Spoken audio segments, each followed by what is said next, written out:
बलराम जी कहीं भ्रमण के लिए निकल गए। उसी समय में मेरे कन्हैया ने क्या किया, एक लीला और कर डाली। क्या? माटी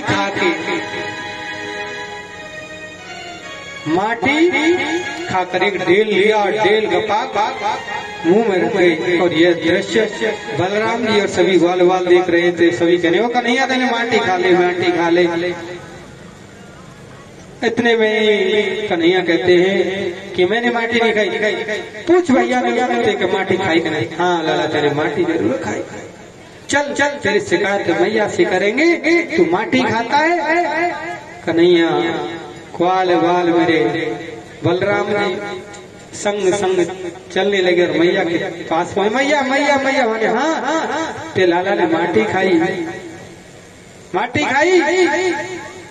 तो ग्वाल वाल के कहे अनुसार मैया ने नहीं माना। और मैया बलराम जी से पूछने लगी तो तभी गोविंद कहते हैं कि बलराम जी के पास, भैया अगर तूने कह दिया ना मैंने माटी खाई है तो मैं कहता हूँ मैया आते कि तेने बड़ो सा भांगो गोला खाया हो, भांगो गोला।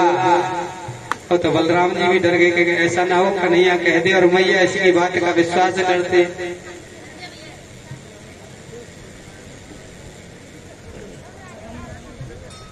मैया कन्हैया का विश्वास करती है।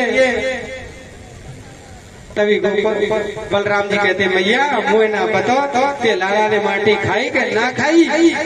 तभी मैया से कहते ग्वाल वाल के मैया इसका मुख खोल कर देख।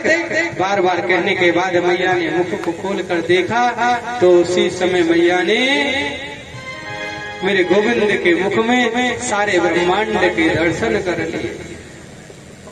ब्रह्मांड के दर्शन करने के बाद मैया तो मूर्छित हो गई। और मूर्छित होने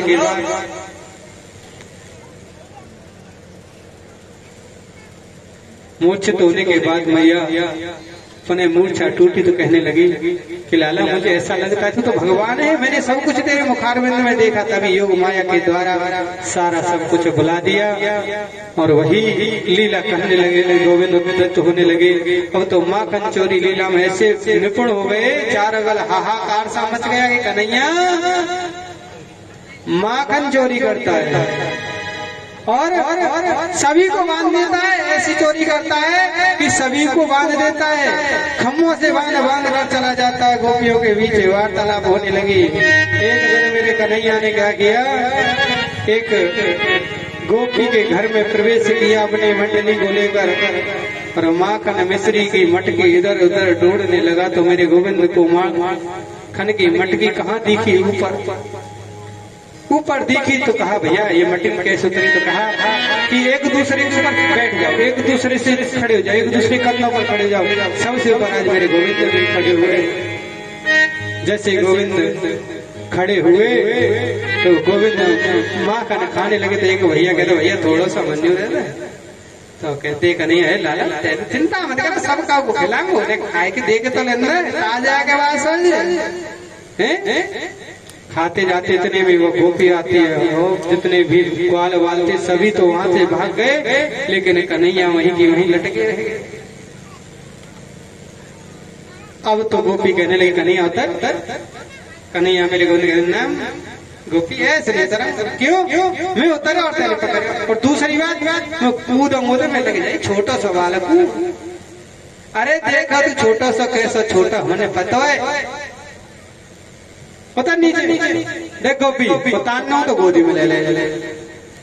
आई तो गोपी ने मेरे गोविंद को गोदी में ले लिया और लेने के बाद गोपी गोविंद को बांधने लगी। तो गोविंद कहता है गोपी बांध रही है? हाँ देख भाई गोपी एक शर्त है, तू मुझे बांध दे, लेकिन इसमें शर्त ये है कि 3.5 गांठ का फांसा लगा दे तो मुझे बांध देना, नहीं तो मुझे जाने दे। अब गोपी कहने लगी कन्हैया मुँह पे एक गांठ को आम पीना है। तो गोपी हम सिखा देंगे, चिंता क्यों करे? अच्छा सिखा देगा? हाँ सिखा दूंगा और फिर बांध देना। गोपी कहती है ठीक है कन्हैया ले रस्सी पकड़। तो गोपी चल मैं तुझे बांध के सिखाता हूँ। आज गोपी ने कहा ठीक है। और गोपी से कहा कि तू इसे खम्भे से खड़ी हो जा। और गोपी खम्भे से खड़ी हो गई और कह दिया कि अपने दोनों हाथों को यूं पीछे कर ले। गोपी ने सुना समझा और कर लिया।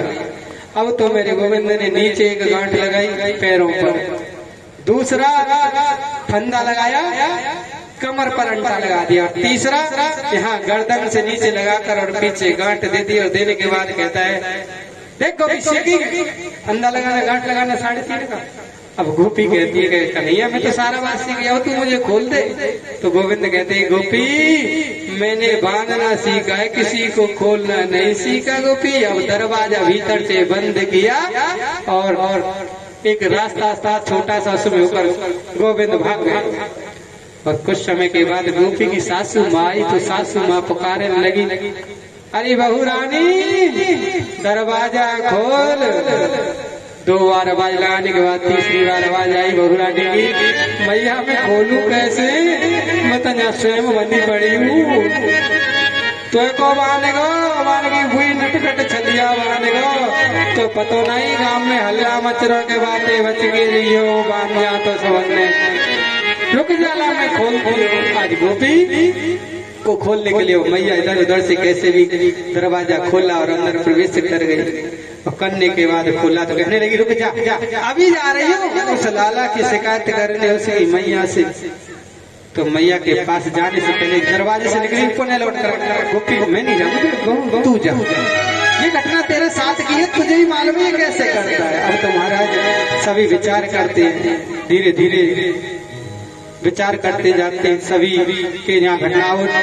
गोपियों ने भी एक मंडल बना लिया और गोपियों में एक सरपंच की पुत्री थी, उसने कहा कि मैं कन्हैया को पकड़ कर छोड़ूंगी चाहे कुछ भी हो जाए। कहा बहन तू पकड़ ले हम भी जाएंगे, तू किसी सरपंच की बेटी किसी मुखिया की बेटी है, ठीक है गोपियों में जैसा कहती हूँ वैसा करो। गोपियों ने क्या किया एक मटकी ली और ऊपर टांग दी और उसके ऊपर एक घंटी लटका दी बजने वाली, और उस घंटी को ऐसा लटकाया जैसे मटकी को छीएगा कन्हैया तभी ही बज जाएगी। अब जो और मटकी थी माखन मिश्री जो कुछ भी था वो सबको बाहर निकाल दिया, खाली मटकी चारों तरफ लगा दी और दरवाजे को खोल दिया। आज वह गोपी छपकर बैठ गई। आज मेरे कन्हैया भ्रमण करते करते चार नगर में इधर देखा गोपी गई तो गई, गोपी है ही नहीं। धीरे धीरे आगे बढ़ने लगे, उसी सरपंच के घर पर पहुंच गए, इधर उधर देखने लगे इसका दरवाजा खुला है, यहाँ तो हो सकता है कोई नहीं हो। देख देख के इधर उधर अपने कहा आजा भैया आज तो माल मिल जाएगा, सरपंच का घर है। पीछे पीछे सभी और आगे आगे मेरे गोविंद चले आए और जैसे ही धीरे धीरे आगे बढ़ने लगे और बढ़ते बढ़ते उस मटकी को ढूंढ ढांड कर उस मटकी के पास पहुंचे, एक दूसरे के ऊपर खड़े हुए। खड़े होने के बाद मेरे गोविंद की नजर उस घंटी पर पड़ गई। तो घंटी से कहने लगे घंटी तू बजना मत देख ले। घंटी ने कह दिया प्रभु मैं नहीं बजूंगी, चिंता मत करो। आज मेरे गोविंद ने उस मटकी के अंदर हाथ डाला और डालने के बाद माखन सभी को बिखेरने लगी और जैसे स्वयं ने उस माखन को खाया तभी वह घंटी बज गई। और बजने के बाद जितनी गोपियां थी सभी गोपियां इकट्ठी हो गई और सभी वाल वाल बज गए और मेरे गोविंद को पकड़ लिया। अब गोपाल को पकड़ा और पकड़ने के बाद वह गोपी कहती आज कन्हैया मैं तुझे नहीं छोड़ूंगी, आज तो तेरी माँ से शिकायत अवश्य लगाऊंगी, तू बड़ा नटखट है। तो गोपी से कहता है गोपी ये कोई बात नहीं, ठीक है तू ऐसा कर मुझे बांध दे। तब माँ से कहना नहीं मैं तुझे नहीं बांधूंगी, क्यों मुझे मालूम है तू सबको बांध जाता, तुझे मैं नहीं बांधूंगी, तुझे तो मैं साथ लेकर चलूंगी। अच्छा कन्हैया तू मुझे साथ ले, गोपी साथ लेकर चलेगी? तो कन्हैया कहें सर हाँ। तो गोपी एक बात है, 1 मिनट रुक जा मैं तेरे साथ अवश्य चलूंगा, इस घंटी से मुझे बात करने दे। ये बज क्यों गई आज घंटी से कहने लगे ये घंटी महारानी तू बजी क्यों?